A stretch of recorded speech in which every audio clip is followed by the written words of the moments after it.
She was just a little girl, yet England placed a crown on her head, married to a man nearly 5 times her age, a child trapped in a world of power and fear. While others played, she signed treaties and wore a crown too heavy for her head. Her childhood was stolen at a royal feast. Every step she took was watched like a prisoner. Even in the grandest halls, she was just a child among shadows, surrounded by powerful men but utterly powerless herself. Her crown was not an honour, it was a burden, and history itself tried to erase her. Her face, her story, fading into dust. This was the forgotten Queen of England, a child forced into a crown. But what happened next was darker than anyone could imagine. Stay with us as we uncover her forgotten story.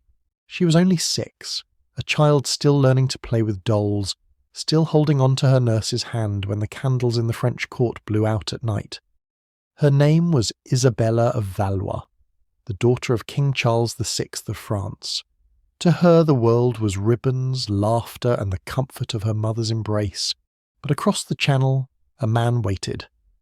Richard II, King of England, 29 years old, weary of war, desperate for peace. France and England had been torn apart by the 100 Years' War, and treaties had failed. This time, Richard sought a symbol, an alliance sealed not with words but with a child. In 1396, negotiations began. France offered its princess. England accepted. And so, Isabella's fate was written. She was no longer a child in her parents' court. She was a bride in waiting, offered to a man old enough to be her father. On a golden autumn day, Isabella was brought forward, dressed in garments she did not understand, surrounded by whispers she could not follow. The French nobles watched with pride, the English with relief. To them, this was victory without bloodshed. But to Isabella, just a little girl, the moment was only confusion. She was told she was now Queen of England, though she did not know what England truly was. The wedding was a spectacle. Trumpets blared, banners waved, and nobles cheered. But behind the grandeur lay something grotesque. Richard II stood tall, regal, and nearly 30. Isabella, so small she could barely carry the weight of her crown, was led to him like a lamb. Chroniclers wrote of her beauty and innocence, of her sweetness, as if she were a doll to be admired. They praised Richard for his patience, for not consummating the marriage until she was of age. But what choice did she have? She was 6. The feast that followed was lavish. Wine spilled, tables bent under the weight of roasted meats. England rejoiced. The peace between 2 kingdoms had been bought with a child's body. And Isabella? She sat quietly at her table, unable to drink the wine, unable to understand the Latin words spoken before her. She was told to smile. She was told she was a queen. She looked at Richard, a man who might as well have been her father, and she said nothing. In that silence lay the tragedy. For Isabella, marriage was not a bond of love. It was a burden of politics, a weight far too heavy for a little girl. As months turned into years, Isabella's life in England was a lonely one. She had ladies in waiting, yes, and tutors to teach her English customs.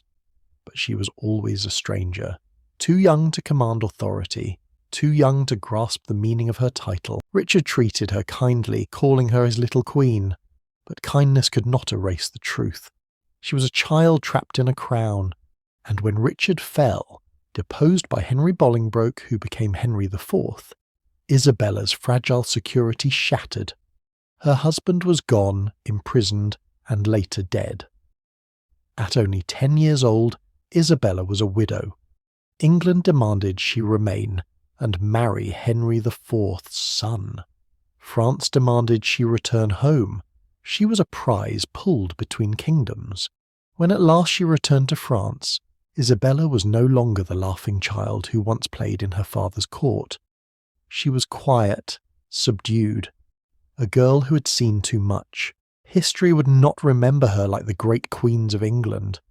She would be called the forgotten queen, overshadowed by the wars and kings who came after.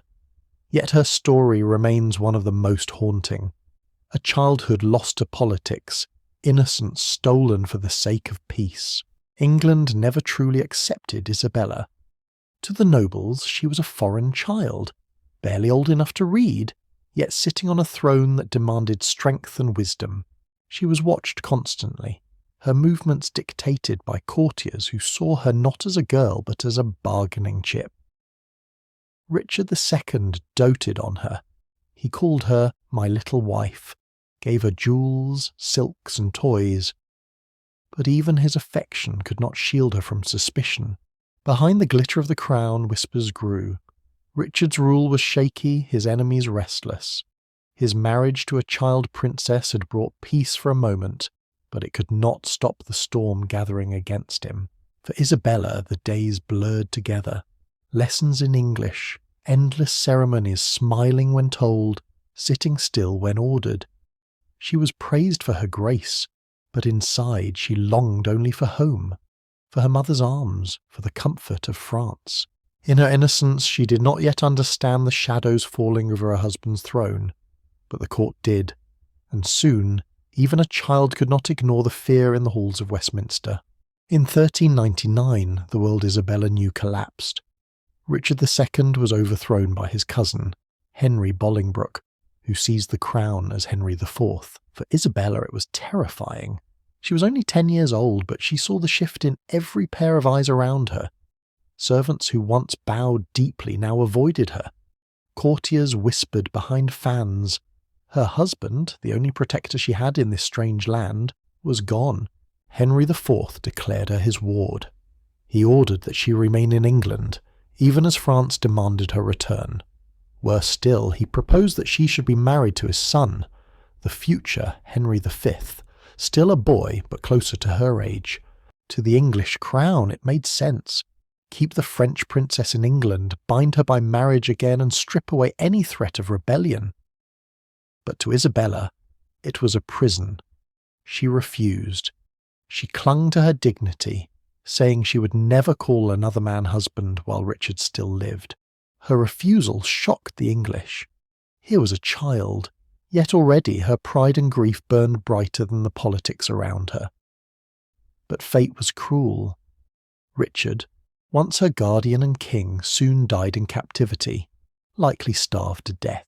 At 10 years old, Isabella became a widow, a child widow of England. The years that followed were heavy with grief. Isabella was kept under guard, her movements controlled, her letters watched. Though Henry IV promised she would be treated with honour, she was treated more like a possession than a queen. Alone in a foreign land, Isabella's spirit hardened. The cheerful little girl France had once known was gone. Chroniclers describe her as quiet, even stern.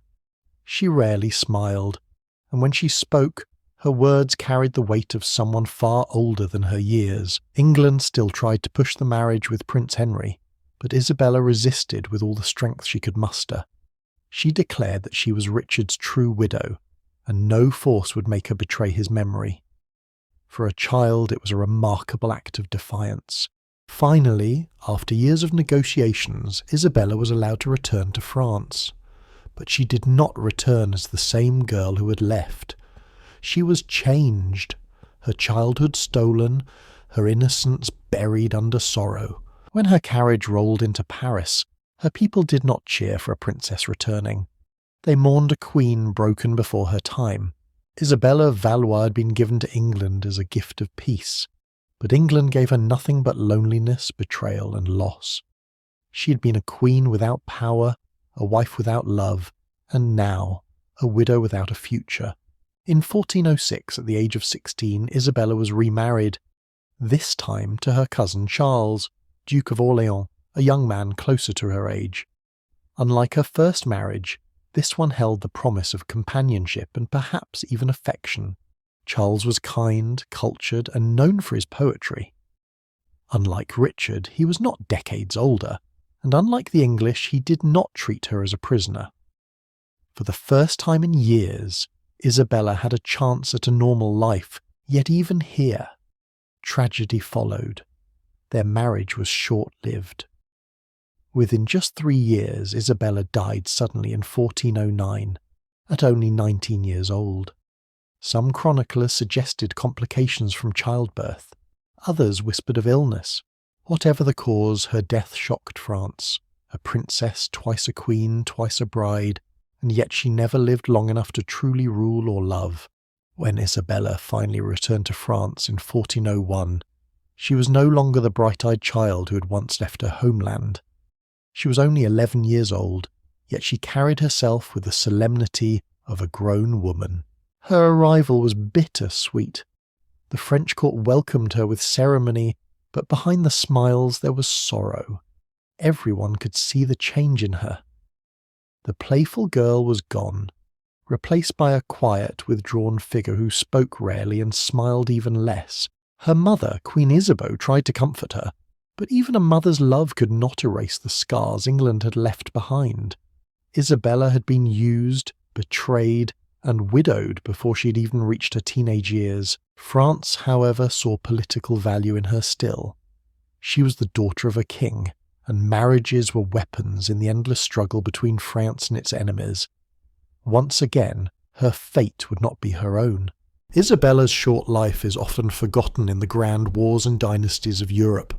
She was a pawn in a Game of Thrones, a girl forced into womanhood long before her time. Her first marriage had been a political contract. Her second, a fragile hope that ended too soon. In both, she was denied the chance to live freely. She was a queen without power, a child without a childhood, a wife without love, and finally a young widow whose second life was cut short before it could begin. Her story is not one of triumph, but of tragedy. A reminder of how often royal women were sacrificed for the ambitions of men, and perhaps that is why she's remembered today as the forgotten Queen of England. Not because she did not matter, but because history buried her under the shadows of kings and battles. Yet if we look closely, her story still whispers to us of a girl who resisted being broken, who held on to dignity even in captivity, and who deserved far more than the cruel fate she was given.